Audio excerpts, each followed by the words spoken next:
Hello everyone, welcome back to Magnet Brains. My name is CS Payal Popli and इस particular video में हम पढ़ने वाले हैं क्लास 11th का एंटरप्रेन्योरशिप सब्जेक्ट का सेकेंड चैप्टर एंड एंटरप्रेन्योर का टॉपिक एंटरप्रेन्योरियल मोटिवेशन।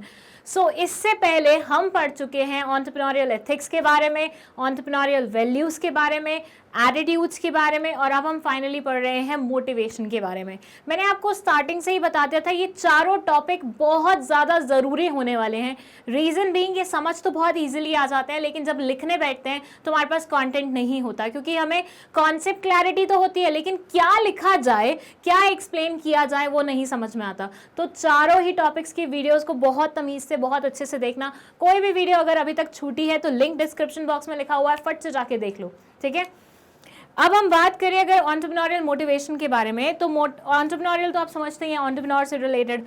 मोटिवेशन क्या होता है तो इसको समझ लेते हैं, और इस पर्टिकुलर वीडियो में ना सिर्फ हम ये समझेंगे मोटिवेशन क्या होता है, बल्कि मोटिवेशन की प्रोसेस कैसे होती है, जो थियोरीज अलग अलग लोगों ने दी हुई हैं मोटिवेशन के रिगार्डिंग, वो भी समझेंगे। और ये भी ध्यान दीजिएगा वो थियोरी को बहुत अच्छे से आपको पढ़ना है। रीज़न बीइंग जब आप 12th में जाएंगे और आपका बिजनेस स्टडीज़ का सब्जेक्ट रहेगा, उसमें एक चैप्टर है डायरेक्टिंग, उसके अंदर एक एलिमेंट आता है मोटिवेशन, उसमें सेम थ्योरी दी हुई है। तो अगर आपने अभी 11th क्लास में एंटरप्रेन्योरशिप में वो थ्योरी को अच्छे से पढ़ लिया तो 12th क्लास में तुम्हारी थोड़ी सी बचत हो जाएगी, टाइम की, एफर्ट्स की, सब चीज़ों की, ठीक है। चलिए हम शुरू करते हैं। Entrepreneurial motivation may be defined as the process that activates the entrepreneurs to exert a high level of effort for the achievement of his or her goal. In other words, the entrepreneurial motivation refers to the drive or forces within an entrepreneur that affects his direction, intensity and persistence of voluntary behavior. हमारे अंदर से जो अर्ज उठती है ना कि ये करके दिखाना है, ये तो ऐसा चाहिए, जो ड्राइव एकदम से आती है, उस चीज़ को हम बोलते हैं मोटिवेशन। ये बोलते हैं एंटरप्रेन्योर्स के अंदर बहुत सारी ऐसी अर्ज होनी चाहिए जिससे वो अपने एंटरप्रेन्योर को, अपने एंटरप्राइज को एग्जिस्टेंस में ला सके, ठीक है। मतलब अगर आप बहुत ज़्यादा मोटिवेटेड हैं, हाईली मोटिवेटेड है, आपके अंदर ऐसी भावनाएं चल रही हैं कि मुझे ये करके दिखाना है, तो आप एक अच्छे सक्सेसफुल एंटरप्रेन्योर बन सकते हैं, because you are ready for the hard work which will be required. क्यों? क्योंकि तुम मोटिवेटेड हो। जैसे होता है ना, पेपर से पहले अगर तुम मोटिवेटेड होते हो तो तुम पेपर के लिए पढ़ाई ऐसे कर लेते हो, लेकिन नहीं होते तो तुम इधर उधर घूमते रहते हो, दोस्तों को बोलते रहते हो यार मोटिवेशन ही नहीं आ रहा, यार पढ़ाई के लिए हो ही नहीं पा रहा, ये नहीं हो पा रहा।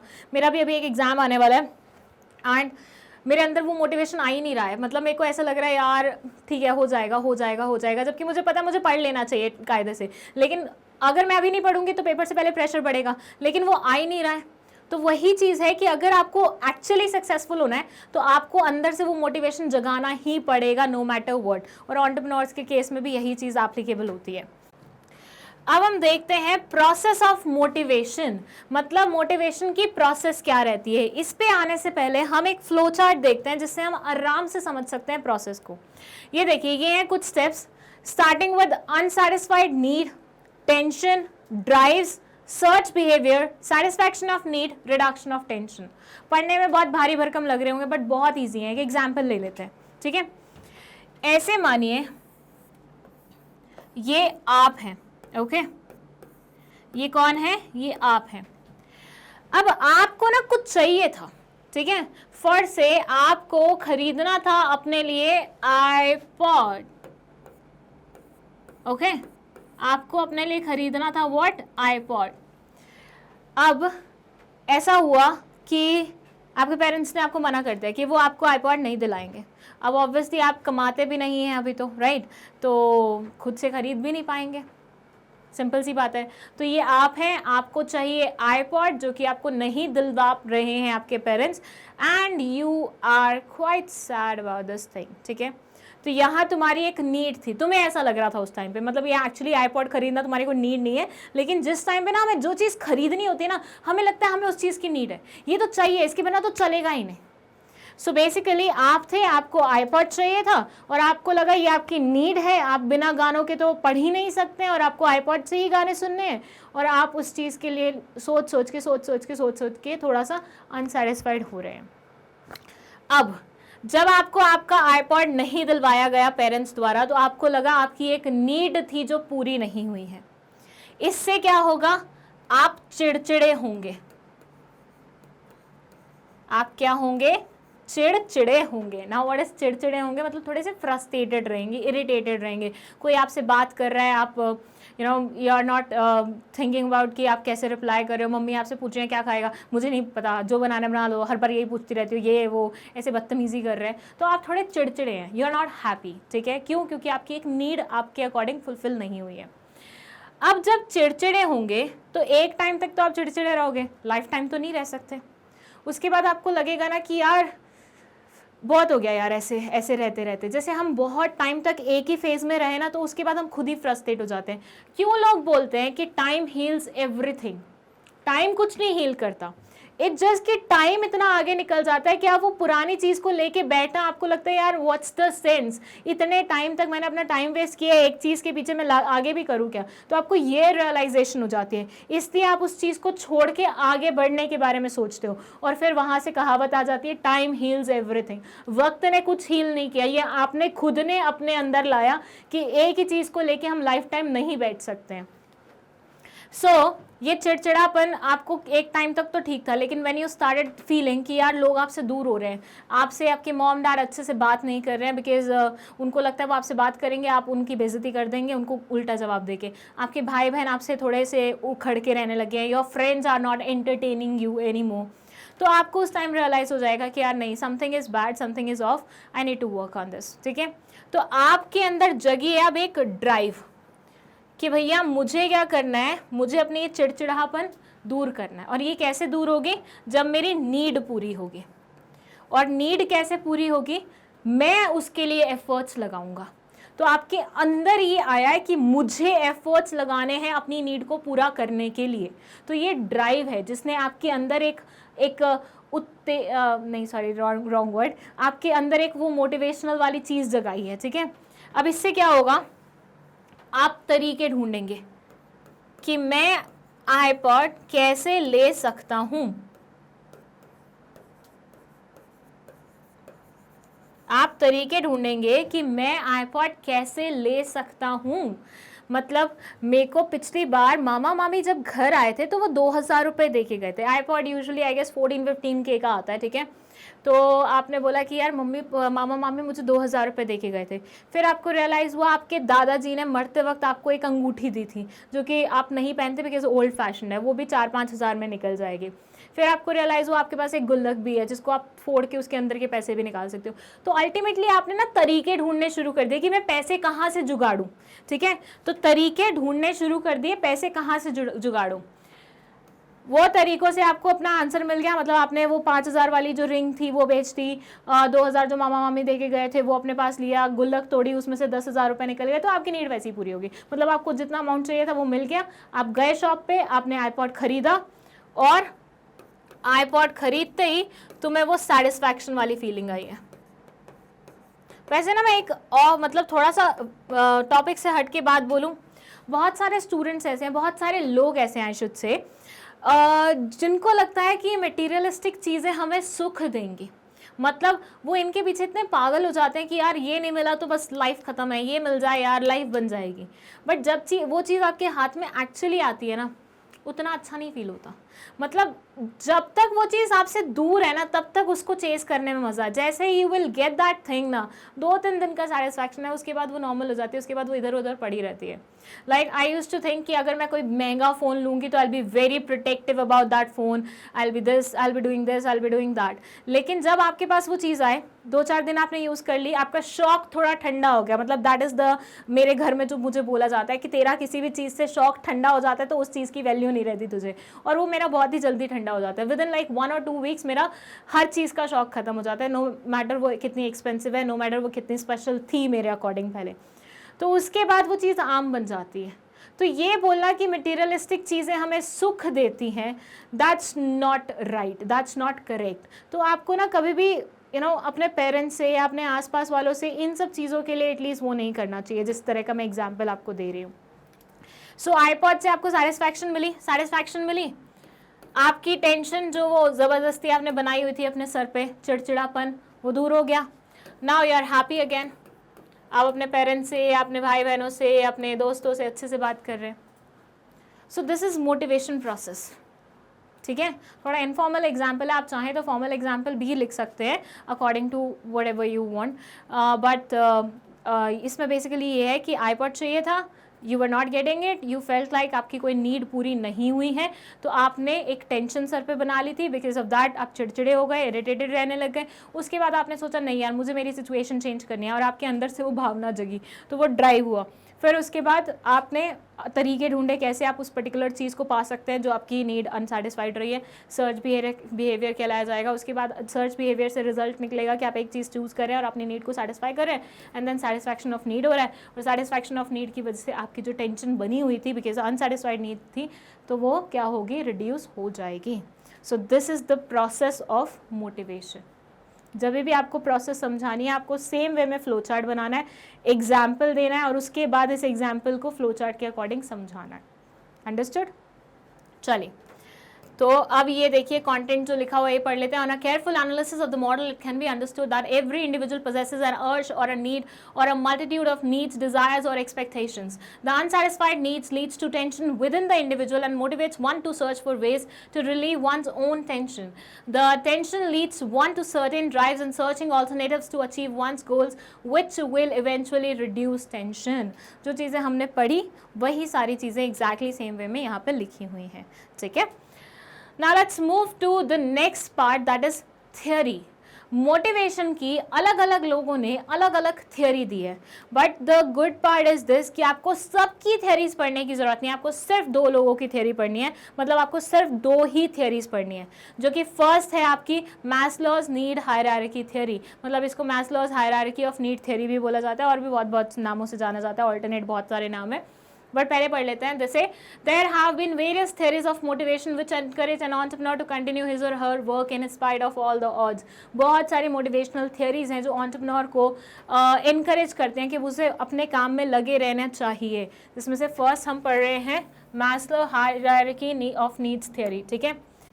अब ये वाली जो थियरी है ना, ये हमें दी है अब्राहम मैस्लो सर ने, and that's the reason theory का नाम क्या है, Maslow's hierarchy of needs theory. इनका क्या मानना है ना कि कोई भी इंसान का मोटिवेशन डिपेंड करता है उसकी नीड्स पे, ये तो हमने समझ ही लिया, हम अनसेटिस्फाइड होते हैं नीड्स को लेके तभी तो हमें अर्ज उठती है मोटिवेशन की, राइट, पूरी प्रोसेस हमने पढ़ ली। सो कोई भी इंसान कुछ नीड्स की वजह से क्या होता है, मोटिवेटेड रहता है, और उन नीड्स को इन्होंने 5 कैटेगरीज में बाइफिकेट किया है, ओके। सो इनका अजम्पशन है that it is based on the assumption that people are motivated by a series of 5 universal needs. People motivated होते हैं 5 universal needs से. These needs are ranked according to the order in which they influence human behavior in hierarchical fashion. So basically क्या है कि जैसे ladder होती है ना, मतलब सीढ़ी में पहली स्टेप होती है, फिर सेकंड स्टेप होती है, फिर थर्ड स्टेप होती है, फिर फोर्थ स्टेप होती है, फिर फिफ्थ स्टेप होती है। आप डायरेक्टली फर्स्ट से पैर सीधा फिफ्थ में नहीं रखते, और अगर आप रखोगे तो आप क्या होगे, गिर जाओगे। सो एक सीक्वेंस में चलना पड़ता है आपको, राइट। सो यहाँ पे भी मोटिवेशन के केस में भी according to this particular theory आपको सीक्वेंस में चलना पड़ता है। आपकी ये सारी जितनी भी थियोरीज है ना, मतलब जितने भी वो है नीड्स है, वो सारी सीरीज में पूरी होती हैं। पहले आपकी बेसिक नीड्स पूरी होंगी, फिर और बड़ी नीड्स पूरी होंगी, फिर उससे बड़ी, फिर उससे बड़ी, फिर उससे बड़ी, फिर उससे बड़ी। नहीं समझ में आया, कोई दिक्कत नहीं है, एग्जाम्पल के साथ समझते हैं। यहाँ आ जाइए, यहाँ आपको दिखेंगे 2 गरीब बच्चे, आई शुड से, ठीक है। सो यहाँ you can see poor kids, okay. अब आप ना थोड़ा सा अपने आप को इनकी जगह इमेजिन करो। अनफॉर्चुनेट, मतलब गॉड फॉरबिड ऐसा कभी ना हो, ठीक है, बट इमेजिन करो, ठीक है, तुम इनकी जगह हो और थोड़ा सा सोच के देखो ऐसी सिचुएशन में तुम्हें क्या चाहिए होगा, बताओ। ये जो गरीब बच्चे तुम्हें दिखाई दे रहे हैं, इनकी जगह आप अपने आप को इमेजिन करो और सोच के देखो कि इस टाइम पे जब आप ऐसी सिचुएशन में हो आपको क्या चाहिए। परस्यूट ऑफ हैप्पीनेस देखिए मूवी, कैसे होता है ना, वो बच्चा मतलब बाप अपने बेटे को कभी कभी कहाँ सुला रहा होता है, वैसे होम स्टेज में सुलाता है, लेकिन कभी कभी उसको वो नहीं मिलता तो वॉशरूम तक में सुलाता है, राइट। तो ऐसे सिचुएशन में जब you don't have anything, no home, no job, nothing, उस टाइम पे आपकी सबसे पहले नीड क्या होगी? जब आप इतने गरीब हो तो आपकी सबसे पहले नीड क्या होगी? क्वेश्चन पूछूं, क्या इस टाइम पे आपको आईफोन चाहिए होगा? क्वेश्चन है, क्या इस टाइम पे आपको आईफोन चाहिए होगा, या इस टाइम पे आपको सिंड्रेला वाली ड्रेस चाहिए होगी? बताइए, क्या ये लड़की अभी ये सोच रही होगी कि मुझे सिंड्रेला की ड्रेस मिल जाए, या वो लड़का सोच रहा होगा मुझे आईफोन मिल जाए? सोचिए। Answer will be no. इनकी प्रायोरिटी अभी ये नहीं होंगी। इनकी प्रायोरिटी क्या होगी? रोटी, कपड़ा एंड मकान। सबसे पहले तो गरीब को क्या चाहिए कि मुझे ढंग का मतलब पीने लायक पानी मिल जाए। बिकॉज अगर शायद आपको नहीं भी पता हो तो बता दूं, बहुत सारे लोग ऐसे भी हैं इस वर्ल्ड में जिनको साफ पानी तक भी नसीब नहीं होता, उनको गंदा पानी पीना पड़ता है। पर हम लोग ये रियलाइज़ नहीं करते बिकॉज हमारे घर में तो आरओज़ लगे हुए हैं, वाटर प्योरीफायर्स लगे हुए हैं, तो हम तो मस्त ज़िंदगी जी रहे हैं। But there are these people जो गंदी जगह का, नाले का, इधर उधर का, ऐसी जगहों से आने वाला पानी पीते हैं। उनके घर में कोई आरओ नहीं है और वो एग्जैक्टली वहीं से पानी लेके पीते हैं। सो यस, इनका फर्स्ट प्रायोरिटी क्या होगा कि इनको साफ पानी पीने को मिल जाए, खाना खाने को मिल जाए। I am not saying pasta खाने को मिल जाए, ये स्लाइड वाले ने पास्ता की फ़ोटो लगा दी है, बट बेसिक खाना, रोटी दाल, यही मिल जाए। और मेरे ख्याल से उसका खुद का मन हो रहा होगा तभी यहाँ पे ही आया है। एंड कपड़े, बेसिक कपड़े पहनने के मिल जाए बहुत है। डिज़ाइनर क्लोथ्स नहीं चाहिए, ये अगेन गलत फ़ोटो लगा दी है इसने, डिज़ाइनर क्लोथ्स नहीं चाहिए, ठीक है, नॉर्मल कपड़े मिल जाए। सो और साथ में मकान, सर ढकने के लिए।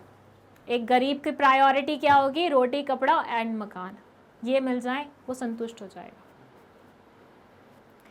चलिए अब इमेजिन करिए, ये जो बच्चे हैं, ठीक है, इनको साफ़ पानी भी मिल गया है, खाना भी मिल गया है, कपड़े भी मिल गए हैं और मकान भी मिल गया।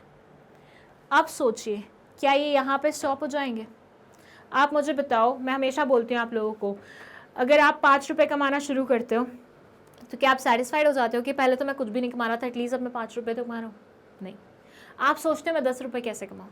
जब आप 10 रुपये कमाना शुरू करते तो आप ये, और 10 रुपये मतलब जब आप 5 रुपये कमा रहे थे तब आपको लगता है कि अगर मैं शायद 10 रुपये कमाना शुरू कर दूंगा तो मैं सेटिस्फाइड हो जाऊंगा। लेकिन जब आप 10 रुपये कमाना शुरू करते थे तो आपको लगता है नहीं यार और कमाने चाहिए।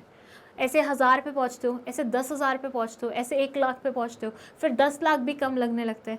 तो ये जो इच्छाएँ हैं ना, ये बढ़ती जाती है और यही चीज़ आपको मोटिवेटेड भी रखती है। सो इनकी इच्छा अगर यहीं पे पूरी हो जाती सारी की सारी, तो ये तो आगे बढ़ते ही नहीं। बट क्योंकि इन्हें आगे बढ़ना है तो इनकी इच्छाएं भी बढ़नी चाहिए। जहां पे लाइफ के जिस पॉइंट पे आप ये सोच लेते हैं कि मेरी सारी इच्छाएं खत्म हो गई हैं, बस उस टाइम पे आपका समय होता है मोक्ष प्राप्ति के लिए। मतलब बेसिकली आपको अपनी इच्छाओं को कभी मरने नहीं देना चाहिए, क्योंकि वही एक चीज़ होती है जो आपके अंदर ये अर्ज जगाती है कि आपको आगे बढ़ना है और कुछ करना है और कुछ करना है, वरना तो आप लेथार्जिक हो जाओगे। मैं सोचूं कि यार मैंने कमा लिया यार अच्छा खासा, अब मेरी सारी नीड्स पूरी हो गई है, मेरे को आईफोन चाहिए था, मेरे को ऐसे घर में रहना था, मुझे ये करना था, मुझे वो करना था, मेरी सारी नीड्स पूरी हो गई, now I am absolutely fine. मेरी तो लाइफ का मतलब ही हो जाएगा ख़त्म। मैं क्या करूँगी फिर? बोर होंगी यही सोच के कि मेरी तो नीड्स पूरी हो गई, अब मैं क्या करूँ। आपका एक काम खत्म होता है तो दूसरा सामने खड़ा होता है ना, वही तो आपको काम करने पे बार बार मजबूर करता है। लेकिन अगर मान लीजिए आपके सारे काम खत्म हो गए, now you are absolutely free, थोड़ा टाइम आप एंजॉय करोगे इस फेज को, उसके बाद यू विल बी बोर्ड। आप सोच के देखो, अब अपन को कभी कभी लगता है यार छुट्टियां हो जाएं स्कूल की 10-15 दिन के लिए, will be enjoying life this and that. 10-15 दिन के लिए क्या, 1 महीने की छुट्टियां हो गई ना तुम्हारी, 10-15 दिन बाद तुम खुद ही बोलोगे यार दोस्त को फ़ोन करके, यार स्कूल खुल जाते तो मज़ा आ जाता। आई रिमेंबर व्हेन हमारी समर वेकेशंस होती थी या विंटर वेकेशंस होती थी, मुझे स्कूल जाना बहुत पसंद था। मतलब मेरे को बहुत मज़ा आता था। आई डोंट नो बच्चों को क्यों स्कूल जाना पसंद नहीं होता और क्यों वो इतना हिचकिचाते हैं स्कूल जाने से। मुझे तो बड़ा पसंद था, मुझे मस्ती करना बहुत पसंद था और स्कूल में मुझे एम्पल अमाउंट ऑफ अपॉर्चुनिटीज़ मिलती थी जहाँ मैं मस्ती कर सकती थी। सो मैं तो 2-3 दिन बाद ही ऐसे हो जाती थी, मतलब 2-3 दिन तक तो लगता था यार नींद निकालेंगे, मस्त सोएंगे, 7-7, 8-8 बजे तक सो रहे हैं, ये कर रहे हैं वो कर रहे हैं। लेकिन उसके बाद 1 हफ्ते बाद आपको लगने लग जाता है नहीं यार अब वापस स्कूल शुरू हो जाए यार, अब कुछ नहीं बचा है लाइफ में करने के लिए, तो बोरियत आ जाएगी आपकी लाइफ में। So you need to have different needs in order to get success, in order to move forward in your life, actually I should say.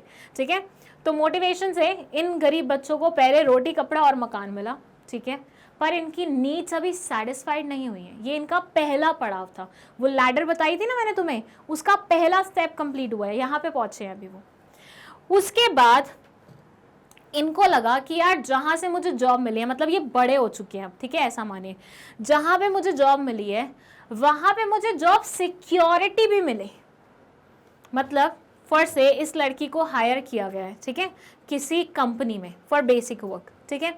तो अब इसको लगेगा ना कि यार किसी दिन मेरे साथ ऐसा ना हो कि बॉस आके बोल रहा चल निकल, हो गया तेरा काम, अब मत आइयो अगले दिन से। ये इसके अंदर स्टेबिलिटी वाली भावना आनी चाहिए, सिक्योरिटी वाली भावना आनी चाहिए कि हाँ मेरी जॉब मेरे से नहीं कहीं दूर जाने वाली है। सो बेसिकली ये लड़की क्या सोचेगी कि मेरे को मेरी जॉब में सिक्योरिटी मिल गई है, ये उसकी होगी सेकेंड नीड। और एक और चीज़, सिक्योरिटी की जब हम बात करते हैं तो हम सेफ्टी को भी इंक्लूड करते हैं। ये जहाँ काम कर रही है इसको ये होना चाहिए कि यहाँ मैं सेफ़ हूँ, इस एनवायरनमेंट में मैं सेफ़ हूँ, मेरे साथ कुछ भी गलत नहीं होने वाला है। तो security and safety, that is the second need जो मैस्लो सर ने, अब्राहम मैस्लो सर ने हाईलाइट की थी अपनी थियोरी में। सो एक इंसान को जब ये तीनों चीज़ें मिल जाती हैं, ये चारों चीज़ें मिल जाती हैं, मकान भी साथ में, तो वो सिक्योरिटी की तरफ जाता है कि भैया जिस भी जगह मैं जहाँ काम कर रहा हूँ वहाँ से मुझे किसी भी दिन ऐसे लात मार के बाहर ना निकाल दिया जाए, मैं रहूँ वहाँ पे। उसके बाद अगर इसको, लड़की को ये चीज़ें भी मिल जाती हैं कि जहाँ पे ये काम करी है वो एनवायरनमेंट इसके लिए सेफ़ है और वो इसको जॉब सिक्योरिटी मिल रही है, उसके बाद इसको चाहिए होता है कि कोई दोस्त मिल जाते तो मज़ा ही आ जाता है यार। मतलब पहले तो आपकी प्रायोरिटी ये होते हैं, ठीक है, ये प्रायोरिटीज़ पूरी हो गई तभी तो आगे की प्रायोरिटीज सेट होंगी। अगर आप स्टार्टिंग में ही सोच लो यार मेरे को पहले दोस्त मिल जाने चाहिए, चाहे खाने के लिए पैसे हो या नहीं हो, ऐसा तो नहीं चलेगा ना। सो अगर आपकी ये नीड्स पूरी हो रही है तो नेक्स्ट आपकी नीड होगी कि यार मुझे दोस्त मिल जाए, मुझे ऐसे लोग मिल जाएं जो मुझे वो ना बिलोंगिंग वाली फीलिंग दिलवाएं कि मैं आऊँ तो मुझे अच्छा लगे इनसे मिलके, मैं आऊँ तो ये मुझे अच्छे से हाय करें, मेरे को देख के मुंह नहीं बनाए या मुझसे दूर नहीं भागे, मेरे साथ बातचीत करें, ठीक है। सेफ्टी सिक्योरिटी मिली, next need will be belongingness वाली नीड कि लोग आपको एक्सेप्ट कर रहे हैं, लोग आपके साथ कनेक्शन मेंटेन कर रहे हैं, लोग आपके साथ उठ बैठ रहे हैं। अब ये नीड भी पूरी हो गई तो you will think about other need, that is boss मेरी तारीफ कर दे। सो इमेजिन करो ये दोनों लड़का लड़की जॉब कर रहे हैं अब, ठीक है, ऐसी जगह जॉब कर रहे हैं, अच्छी जगह जहाँ पे इनको फ्रेंड्स भी मिले हुए हैं, फ्रेंड्स मिल गए हैं और जॉब सिक्योरिटी तो है ही है। उसके बाद दे विल लाइक कि भैया हमें रिकग्निशन मिले, लोग हमारी तारीफ करें कि वाह वाह वाह तुमने क्या काम किया है, तुमने क्या अचीव किया है, तुम बहुत अच्छा काम कर रहे हो, तुम ये कर रहे हो, तुम वो कर रहे हो, इस बार मैं तुम्हें अवार्ड देता हूँ, इस बार मैं तुम्हें इंसेंटिव देता हूँ, ये करता हूँ वो करता हूँ। सो ये रिकग्निशन वाली नीड्स भी होती हैं इंसान की, लेकिन इनका लैडर में स्टेप ऊपर आता है। तो कोई भी स्टार्टिंग में नहीं सोचेगा कि मुझे पहले तो अप्रिसिएशन मिलना चाहिए, नहीं, पहले पैसे मिलना चाहिए बेसिक नीड्स पूरी करने के लिए, उसके बाद ऊपर चढ़ते चढ़ते अप्रिसिएशन मिलना चाहिए। एंड फिर आता है हमारा लास्ट स्टेप जो कि रहता है क्या बोलते हैं, सेटिस्फैक्शन, कि now you can focus on your goals. आप अपनी लाइफ को कुछ गोल्स देते हो, कुछ ऑब्जेक्टिव्स देते हो जिनके पीछे आप भागना शुरू कर देते हो और उनको अचीव करके आप बिल्कुल ऐसे हो जाते हो कि अरे अब तो भैया मोक्ष प्राप्ति का टाइम आ गया है। जैसे मंक्स होते हैं ना कि बिल्कुल ऐसे कि जी लिया है जितना जीवन जीना था, अब तो हमें पहुंचना है भगवान जी के घर में, बिल्कुल वैसी वाली सिचुएशन आ जाती है, ठीक है। सो ये हैं आपके सारे क्या स्टेप्स, लैडर के सारे स्टेप्स। स्टार्टिंग विद गरीब इंसान है, कुछ नहीं है, स्क्रैच से स्टार्ट कर रहा है, तो पहले ये नीड्स को पूरा करना चाहेगा, उसके बाद सेफ्टी सिक्योरिटी वाली नीड को पूरा करना चाहेगा, उसके बाद बिलोंगिंगनेस वाली नीड को पूरा करना चाहेगा, उसके बाद रिकग्निशन वाली नीड को पूरा करना चाहेगा, फिर आएगा सेल्फ एक्चुअलाइजेशन। वापस मैं आपको ले चलती हूँ यहाँ पे इस ट्रायंगुलर फिगर पे। सो एक इंसान स्टार्ट करता है यहाँ से, बेसिक फिजियोलॉजिकल नीड्स, रोटी, फूड, वाटर, वार्मथ, रेस्ट, ठीक है। जब ये कंप्लीट हो जाती है उसके बाद जाता है वो सेफ्टी नीड्स पे, मतलब इसको सेफ्टी भी मिल रही है, सिक्योरिटी भी मिल रही है। ये पूरी हो जाती है तो वो जाता है यहाँ पे belongingness and love needs, intimate relationship, दोस्ती, प्यार, मोहब्बत। उसके बाद जाता है वो एस्टीम नीड्स पे, Prestige and feeling of accomplishment, और एस्टीम नीड्स में वही आता है रिकग्निशन वाली चीज़। और उसके बाद जाता है वो सेल्फ एक्चुअलाइजेशन में, achieving one's full potential including creative activities. इस तरह से पूरी सर्कल, मतलब इतनी पूरी साइकिल मूव करती है। सो हर इंसान की नीड्स कुछ इसी तरह से मूव करती हैं according to Abraham Maslow sir. ठीक है, चलिए ये पढ़ लेते हैं। It says physiological needs are deemed to be the lowest level needs, मतलब सबसे नीचे वाले लेवल की जो नीड्स होती हैं वो रहती है ये, और इसमें इंक्लूड करते हैं जनरली हम वो नीड्स जो कि फूड और वाटर से रिलेटेड होती है। As long as physiological needs are unsatisfied, they exist as a driving or motivating force in person's life। किसी भी इंसान की लाइफ में जो सबसे पहली जो ड्राइविंग फोर्स होती है वो यही वाली नीड होती है। जब तक ये सेटिस्फाइड नहीं होती तब तक वो इंसान लगा रहता है। A hungry person has a felt need, जो हंग्री पर्सन होता है उसको फेल्ट वाली नीड होती है कि उसको फील हो रहा है कुछ उस पर्टिकुलर चीज़ के लिए। This felt need sets up both psychological and physical tensions that manifest themselves in over behaviour directed eight reducing those tension. मान लीजिए किसी को भूख लगी हुई है, जैसे आप लोगों को कभी भूख लगती है, कैसे भूख सर पे चढ़ जाती है ना, मतलब मेरे को अगर टाइमली खाना ना मिले, मतलब फर्स्ट से मैं यहाँ से घर गई हूँ, ठीक है, ऑफिस से, यूजुअली तो क्या होता है मैं घर जाती हूँ उससे पहले ही मम्मी को पता लग जाता है कि नीचे इसकी गाड़ी रुकी है, आ रही है लिफ्ट में, तो मम्मी खाना बनाना शुरू कर देते हैं मेरे लिए, मतलब रोटी वगैरह। ठीक है, अगर कभी नहीं होता है, मतलब अगर मम्मी ने कभी सब्जी नहीं बनाई है या फिर खाना नहीं बनाया, तो मेरे जाते ही बिल्कुल ऐसे दिमाग गर्म हो जाता है कि यार क्या है, मेरे को भूख लगी है, और उस टाइम पे फिर मैं और कुछ चीज़ के बारे में सोच भी नहीं पाती हूँ। तो ऐसे मानिए किसी इंसान की अगर यही वाली नीड ही पूरी नहीं हो पा रही है, उसको ये भी नहीं पता कि उसको खाना मिलने वाला है कि नहीं मिलने वाला है, तो कितना ज़्यादा मतलब उसके लिए टेंशन भरा समा हो जाएगा, राइट। आपने देखा होगा बहुत सारे मूवीज़ में ऐसे सीन्स दिखाते हैं जहाँ पे कोई इंसान अपनी फैमिली को नहीं खाना दे पाता है एक दिन के लिए, तो कैसे वो मतलब थोड़ा थोड़ा खिलाने की कोशिश करता है, एक पर्सन के उससे वो 4 लोगों का पेट भरने की कोशिश करता है। ऐसे सीन्स होते हैं ना बहुत सारे, तो उसमें क्या होता है, निराशा दिखाई जाती है, फ्रस्ट्रेशन दिखाई जाती है, तो सबका रीज़न यही होता है कि उनकी एक नीड पूरी नहीं हो रही है। ठीक है, फिर है once the hunger is sated the tension is reduce and the need for food ceases to motivate. But एक बार किसी की हंगर नीड्स, मतलब मान लीजिए अगर किसी इंसान की जॉब लग गई है, अब उसकी नीड पूरी होने लगी है खाने से रिलेटेड, ठीक है, उसको इतना मिल जाता है कि वो हर रोज़ खा पाता है आराम से तसल्ली भर पेट भर के, तो ऐसे सिनारियों में उसको इस पर्टिकुलर चीज़ से मोटिवेशन मिलना बंद हो जाएगा। देखिए ऐसे इमेजिन करिए आप हैं, ठीक है, you want to be friends with somebody in your class जो कि नया आया है या नई आई है, ठीक है। जब तक वो आपकी फ्रेंड नहीं बनेगी ना, तो आपके अंदर मोटिवेशन रहेगी कि यार इसको फ्रेंड बनाना है, इसको फ्रेंड बनाना है, इसको तो दोस्त बनाना है। लेकिन वंस दैट गर्ल और that boy will become your friend, उसके बाद वो ना वो जो ये है ना मोटिवेशन, ये तुम्हारी जो एक्साइटमेंट है, ये जो अर्ज है तुम्हारे अंदर की, मर जाएगी। अब तुम्हें लगेगा अब तो दोस्त बने गए हैं। तभी बोलते हैं ना, हम किसी चीज़ को अगर हम हमें मिल जाते हैं तो फिर फॉर ग्रांटेड लेने लग जाते हैं। ये फॉर ग्रांटेड का मतलब क्या है कि अब तुम्हारे अंदर जो अर्ज थी उस चीज़ के रिगार्डिंग वो ख़त्म हो चुकी है। तुम्हें एक बार महंगा फ़ोन मिल जाए, तुम्हें एक बार महंगे कपड़े मिल जाए, महंगी घड़ी मिल जाए, ये मिल जाए, तो फिर उसकी तुम कदर करना छोड़ देते हो। रीज़न बीइंग तुम्हें बस पाने तक, जब तक तुम्हें वो चीज़ नहीं मिल रही थी, जब तक तुम उसे चेस कर रहे थे, तब तक ही उसमें इंटरेस्ट था। और लिटरली यही होता है। So once the hunger is sated, एक बार हंगर सेट हो जाता है तो उसके बाद टेंशन रिड्यूस हो जाती है, बिकॉज आपकी नीड पूरी हो गई और ये अब आपको मोटिवेट नहीं करेगी। At this point assuming that other physiological requirements are also satisfied, the next level of order needs to be. Okay, so ये बोल रहे हैं कि अगर ऐसे इमेजिन करें कि नीचे वाली सारी नीड्स पूरी हो गई, रोटी कपड़ा मकान वाली, फिर उसके बाद ये तो तुम्हें अब मोटिवेट कर नहीं पाएगी, तो तुम्हें जाना पड़ेगा नेक्स्ट लेवल के लिए जो तुम्हें अब आगे मोटिवेट करेगी। और वो नेक्स्ट लेवल क्या है? Safety needs. The needs for shelter and security became the motivators of human behavior. फिर उसके बाद safety needs include a desire for security, stability, dependency, protection, freedom from fear and anxiety, and need for structure, order and law. In the workplace, this needs translates into a need for at least minimal degree of employment security. मतलब आपकी job ना चली जाए, जो example मैंने आपको दिया था. The knowledge that we cannot be fired on a whim and that appropriate levels of efforts and productivity will ensure continued employment. Social needs include the need for belongingness and love. Next होता है आपका, मतलब अगर ये need भी आपकी पूरी होगी है, फिर आपको ये मोटिवेट करेगी। ये कौन सी है कि आपको बिलोंगिंगनेस वाली नीड आनी चाहिए, आपको लोग आपको कनेक्ट कर पा रहे हैं आपके साथ, वो वाली फील आनी चाहिए। Generally, as gregarious creatures, humans have a need to belong. In the workplace, this need may be satisfied by the ability to interact with one's co-workers and perhaps to be able to work collaboratively with these colleagues. ऐसे imagine करो तुम किसी office में गए हो, ठीक है, you started working in that office और 1 महीने तक किसी ने तुमसे बात ही नहीं करी।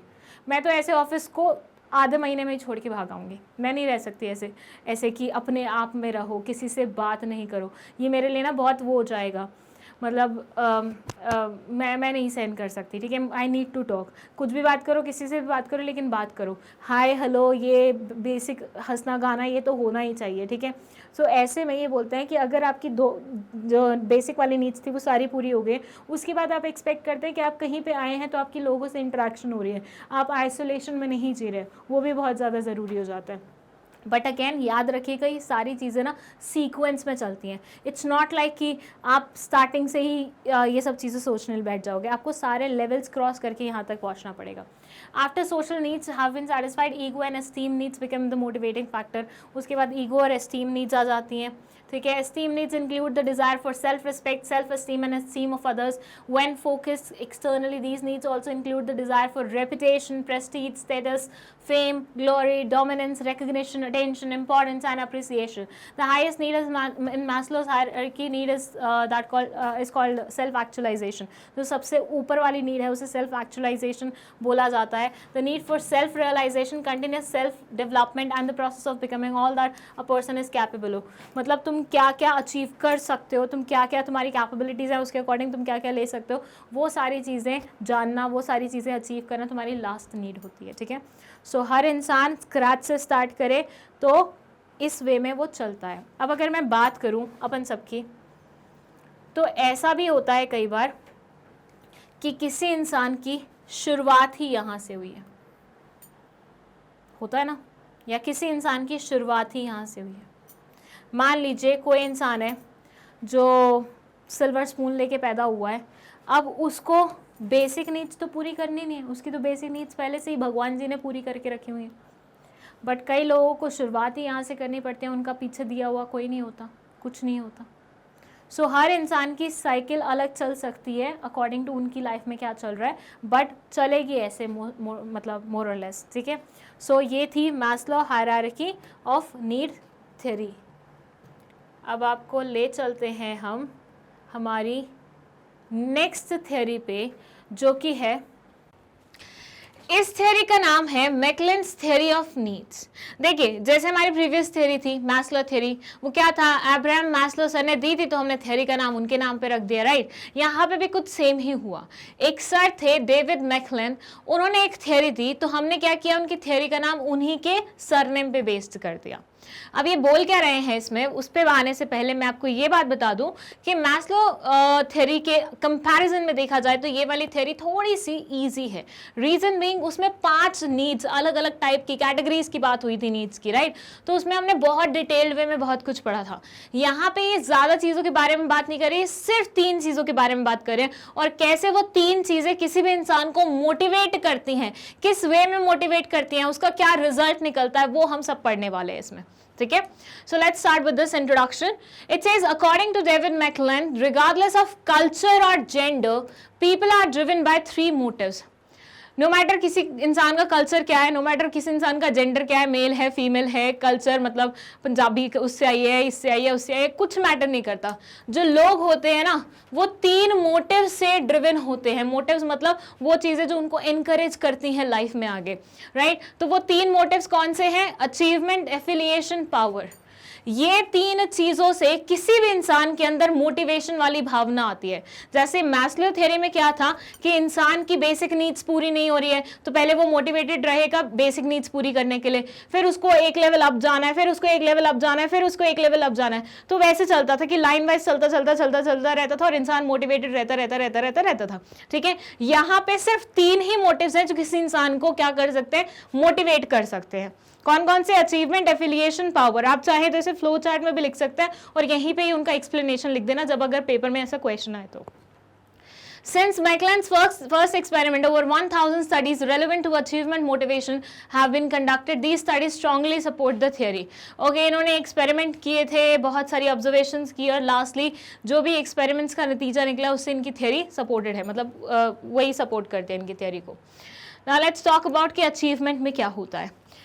They say the need for achievement is characterized by the wish to take responsibility for finding solutions to problems, master complex tasks and set goals and get feedback on level of success.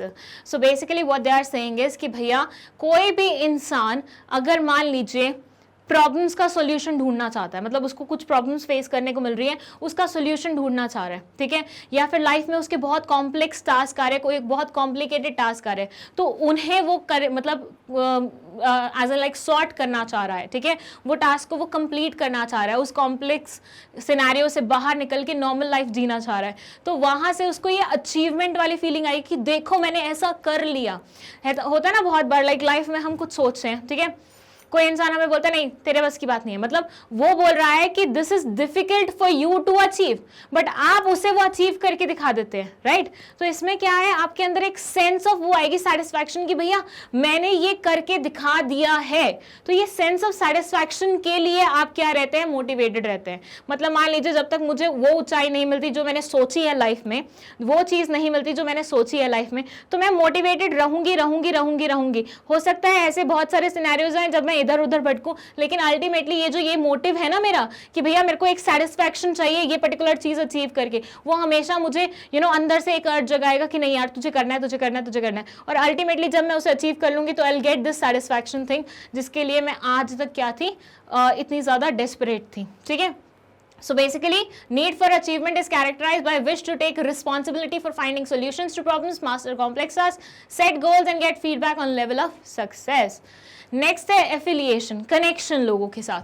The need for affiliation is characterized by a desire to belong, an enjoyment of teamwork, a concern about interpersonal relationship and a need to reduce uncertainty. जब लोग चाहते हैं कि फिर से मैं अपना example क्यों लूँ, किसी और का ले लेते हैं. फिर से कोई इंसान है एक्स, ठीक है, सोसाइटी उसे बिल्कुल भी एक्सेप्ट नहीं करती है, ठीक है, because he is poor, he is from a backward area, he is from a backward caste. मतलब मैं नहीं मानती इन सब चीज़ों में, लेकिन स्टिल हमारी सोसाइटी में अभी भी कहीं ना कहीं परसिस्ट करती हैं ये सब चीज़ें, राइट. छुआछूत अनटचेबिलिटी वाली जैसी चीज़ें बहुत सारे एरियाज में प्रैक्टिस होती हैं. तो मान लीजिए कोई इंसान है जिसने अनटचेबिलिटी को अपने ऊपर होते हुए देखा है, अपने साथ होते हुए देखा है, तो उसके अंदर हमेशा ये भावना रहेगी ना यार मुझे कुछ ऐसा करना है कि लोग मुझे एक्सेप्ट करें द वे आई एम, और लोग मेरे साथ कनेक्शन बिठाना चाहें, लोग मेरे साथ बातचीत करना चाहें. क्यों? क्योंकि वो हमेशा से वो चीज़ मिस करता था, बचपन से उसे वो चीज़ कभी देखने को नहीं मिली. तो ऐसे में उसके लिए ये मोटिवेशन होगा कि मुझे कुछ ऐसा करके दिखाना है लोग मेरे पास खुद आए.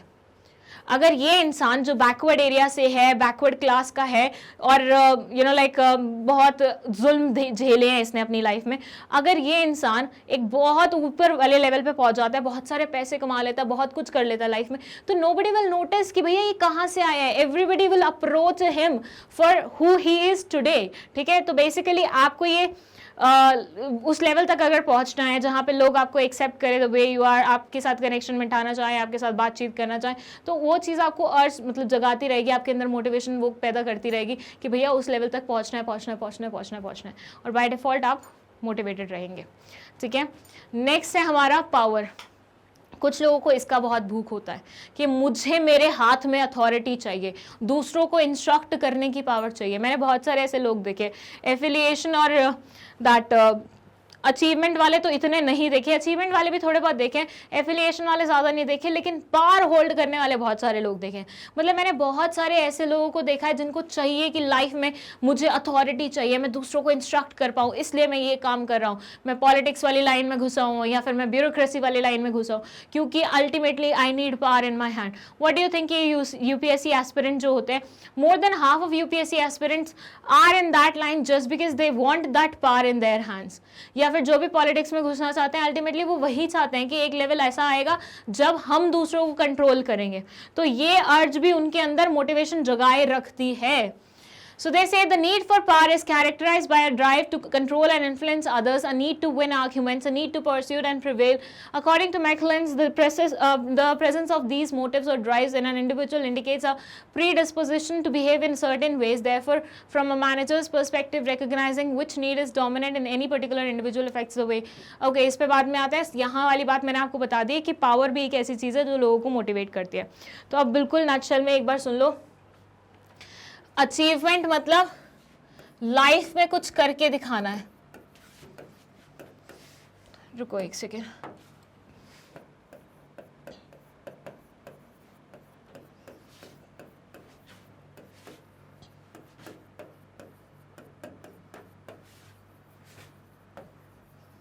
आई नो मेरी हैंड राइटिंग बहुत ही बेकार है, but please bear with me. Affiliation मतलब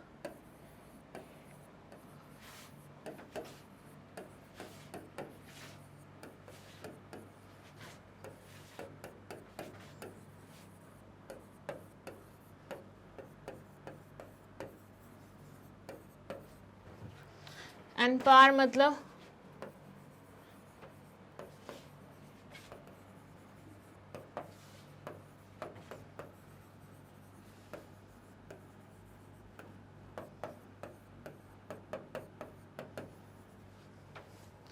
सो ये तीन चीज़ें आपको याद रखनी है. अचीवमेंट बोले तो लाइफ में कुछ करके दिखाना है, कुछ अलग, कुछ हटके, कुछ ऐसा वो करना है. तो ये चीज़ आपके अंदर हमेशा मोटिवेशन जगाए रखेगी.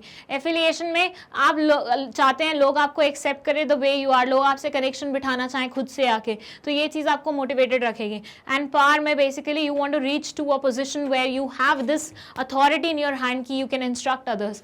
तो ये चीज़ भी आपके अंदर थोड़ी सी मोटिवेशन वाली भावना जगाएगी unless and until you will achieve that particular thing. ठीक है. सो अनलाइक मैस्लो थियरी जिसमें नीड्स होती हैं कुछ ऐसी कि बिलोंगिंगनेस वाली नीड्स हैं, ये नीड्स हैं, वो नीड्स हैं, और वो हायरार्की में चलती हैं, लैडर के रूप में चलते हैं. यहाँ पे लैडर नहीं है. यहाँ पे ये अलग से बोल रहे हैं कि तीन चीज़ें हैं जो लोगों को मोटिवेट कर सकती हैं. ये तीन चीज़ें स्पेसिफिकली, दैट्स इट. बट अगर कंपैरिजन आए ना, मतलब अगर दोनों की थियरीज को कंपेयर करना पड़े, तो मुझे ऐसा लगता है मैस्लो सर ने कुछ ज़्यादा ही डिटेल थियरी दी थी which is more appropriate. I won't say कि ये गलत है, ऑब्वियसली थियरी है भैया, किसी ने दी है तो मैं तो इसको गलत ठहराने वाली कोई होती नहीं हूँ. बट अगर कोई मेरा पर्सनल पर्सपेक्टिव पूछे कि भैया दोनों में से which theory you like the most, तो मैं बोलूँगी मैस्लो सर की थियरी. रीज़न बीइंग उन्होंने ना बहुत एक ऐसी चीज़ बोली है, जैसे आपने वो थ्योरी पढ़ी है, आपको भी थोड़ा बहुत ऐसा लगा होगा, आपने कनेक्ट बिठाया होगा कि हाँ यार, सबसे पहले अगर मेरे को मेरी नीड्स के बारे में सोचना है तो मेरी सबसे बेसिक नीड्स तो पहले खाना होंगी ना. खाना, रोटी, कपड़ा और मकान, मतलब यही सब चीज़ें होंगी ना. मैं सबसे पहले तो महंगे महंगे गैजेट्स खरीदने के लिए नहीं जाऊँगी ना, पहले तो मुझे यही सब चीज़ें करनी पड़ेंगी. फिर ये करने के बाद मैं आगे की सोचूंगी, फिर आगे की सोचूंगी, फिर आगे की सोचूंगी. तो आप रिलेट कर पाते हो. वो थ्योरी थोड़ी रिलेटेबल है. ये वाली थ्योरी ठीक है, रिलेटेबल है कि हाँ कुछ लोग चाहते हैं पावर अचीव करना, कुछ लोग चाहते हैं, बट एक सीक्वेंस नहीं है इसमें रैंडम एक आधी चीज़ ऐसे दे रखी है. तो yes, obviously I prefer that Maslow theory. अगर मान लीजिए कभी पेपर में चॉइस आती है कि दोनों में से किसी एक को एक्सप्लेन करो, वो वाली एक्सप्लेन करना, दैट विल बी लाइक उसमें आपको कंटेंट भी ज़्यादा मिलेगा और एक्सप्लेन भी अच्छा कर पाओगे. चलो ओके, सॉरी मैंने आपको लिखने का मौका नहीं दिया. आप लिखना चाहें तो लिख सकते हैं, स्क्रीनशॉट लेना चाहें तो स्क्रीनशॉट ले सकते हैं. अब हम पढ़ते हैं वो लाइन जिसमें लिखा हुआ है, therefore from a manager's perspective, recognizing which need is dominant in any particular individual affects the way in which the person can be motivated. अब भैया देखो, मान लीजिए किसी फर्म में मैं मैनेजर हूँ, ठीक है. मेरा काम है कि लोगों को मोटिवेटेड रखना है ताकि वो लेथार्जिक ना हो जाए, ताकि वो एक सेम नेचर का काम करते करते बोर ना हो जाए. आई वॉन्ट वो हमेशा अपना 100% दे, तो I want them to be motivated all the time. तो उसके लिए मुझे सबसे पहले क्या समझना पड़ेगा कि किसी इंसान के लिए डोमिनेटिंग फैक्टर क्या है. मतलब यहाँ पे तीन चीज़ें, अचीवमेंट, एफिलिएशन, पावर. किसी को अचीवमेंट चाहिए होती है लाइफ में, किसी को एफिलिएशन चाहिए होती है, किसी को पावर चाहिए होती है. Like student of the year movie देखिए, फर्स्ट वाली, उसमें Varun Dhawan used to belong to a family जो बहुत प्रॉस्परस थी, राइट. बट उसकी नीड्स क्या थी कि वो रिकग्निशन चाहता था. उसे पैसे नहीं चाहिए थे, उसे रिकग्निशन चाहिए था. On the other side Siddharth Malhotra, वो बहुत पुअर फैमिली से बिलोंग करता था, पेरेंट्स नहीं थे, तो ही वांटेड मनी. तो दोनों की प्रायोरिटीज डिफरेंट थी. अगर दोनों को अगर मुझे मोटिवेट करना पड़े तो ऐसे सिनेरियो में वरुण धवन के लिए जो मोटिवेशनल चीज होगी वो अलग होगी, इसके लिए जो होगी वो अलग होगी, इसको मुझे अलग तरीके से मोटिवेट करना पड़ेगा, इसको मुझे अलग तरीके से मोटिवेट करना पड़ेगा, ऐसा ही रहेगा ना। तो यहाँ पे वही सेम चीज लिखी हुई है कि मैनेजर को सबसे पहले तो ये समझना पड़ता है कि किसी इंसान के लिए डोमिनेटिंग चीज है क्या, इन तीनों में से उसे एग्जैक्टली चाहिए क्या, उसके बेसिस पे आप उसे मोटिवेट कर सकते हैं।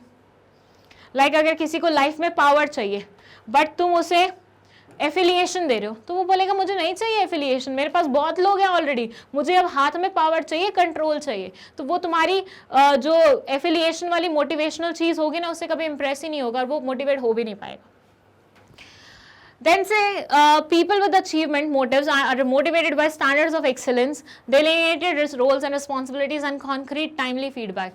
जो लोगों के लिए अचीवमेंट जरूरी होता है, अचीवमेंट मोटिव उनके अंदर डोमिनेटिंग होता है। मतलब अगर मान लीजिए मैं हूँ, मेरे को कुछ अचीव करके दिखाना है और वही एक चीज़ है जो मुझे मोटिवेटेड रखती है, तो मेरे जैसे लोगों के लिए रोल्स एंड रिस्पॉन्सिबिलिटीज मिलना और टाइमली फीडबैक मिल जाना काफ़ी होगा मोटिवेटेड रखने के लिए मुझे। Those with affiliation motives, ऐसे लोग जिनके लिए affiliation motive होते हैं, are motivated when they can accomplish things with people they know and trust and the power. मतलब बेसिकली लोगों के साथ जब उनका कनेक्ट बैठने लगता है, लोग उस पर ट्रस्ट शो करने लग जाते हैं, तो वहाँ से वो मोटिवेशन वाली फीलिंग उनके अंदर आ जाती है। And the power motive is activated when people are allowed to have an impact, impress those in power और बीट कॉम्पिटिटर्स। और पावर वाली जो चीज़ अगर किसी के अंदर है और वो मतलब उनके लिए मोटिव है, वो उससे उनको मोटिवेशन मिलती है, तो अगेन उनको इम्पैक्ट छोड़ना होता है और जैसे उनको लगे कि हाँ हम इम्पैक्ट छोड़ना शुरू कर रहे हैं तो वो चीज़ उनको और मोटिवेट करती रहती है। And that's it. So basically हमने इस पर्टिकुलर वीडियो में क्या पढ़ा, इस पर्टिकुलर वीडियो में हमने पढ़ा मोटिवेशन, एंटरप्रेन्योरियल मोटिवेशन। अब उसमें हम क्या क्या पढ़ा कि मोटिवेशन होता क्या है। दो मेन थियरीज हैं, एक मैस्लो सर की, एक मैकक्लेलन सर की, तो दोनों ही थियरीज को बहुत अच्छे तरीके से पढ़ लिया। अगर कोई भी डाउट है तो कमेंट सेक्शन में आप आराम से लिख सकते हैं। अगर आपको नोट्स चाहिए तो उसके लिए आप उस लिंक पे जा सकते हैं जो कि डिस्क्रिप्शन बॉक्स में मेंशन है, gate notes from you. Previous और नेक्स्ट वीडियो देखने के लिंक भी डिस्क्रिप्शन बॉक्स में ही लिखा हुआ है, प्लेलिस्ट का लिंक भी डिस्क्रिप्शन बॉक्स में लिखा हुआ है। इसी के अलावा अगर मान लीजिए कोई वीडियो आपको YouTube पे नहीं मिल पा रही है तो उसके लिए एक बहुत ही शॉर्टकट तरीका है कि आपको जाना है गूगल पे, वहाँ पे टाइप करना है magnetbrains.com, you will see this web page जिसमें आपको जाना है CBSE K-12 इंग्लिश। यहाँ पे you have to select class 11, ठीक है। 11 क्लास सेलेक्ट करोगे, सारे टीचर्स दिख जाएंगे, पायल मैम दिख जाएंगे, बिजनेस स्टडीज़ और एंटरप्रेन्योरशिप। जिसको भी क्लिक करना है उसको क्लिक करना, मतलब जो भी देखना है तुम्हें, और उसके बाद सीक्वेंस में सारी वीडियोज़ आ जाएंगी, एक एक करके सारी वीडियोज़ देख सकते हो आप। और वीडियोस देखने के बाद वीडियो को लाइक तो कर ही दोगे तुम, है ना। चलो एनीवेज, मैग्नेट ब्रेन्स ऑलरेडी आप लोगों के लिए बहुत कुछ कर चुका है और बहुत कुछ करने जा रहा है और बहुत कुछ करेगा। सो इस चैनल के साथ हमेशा कनेक्टेड रहिए एंड भरपूर प्रेम जैसे आप देते रहते हैं वैसे देते रहिए। Thank you so much for watching this video.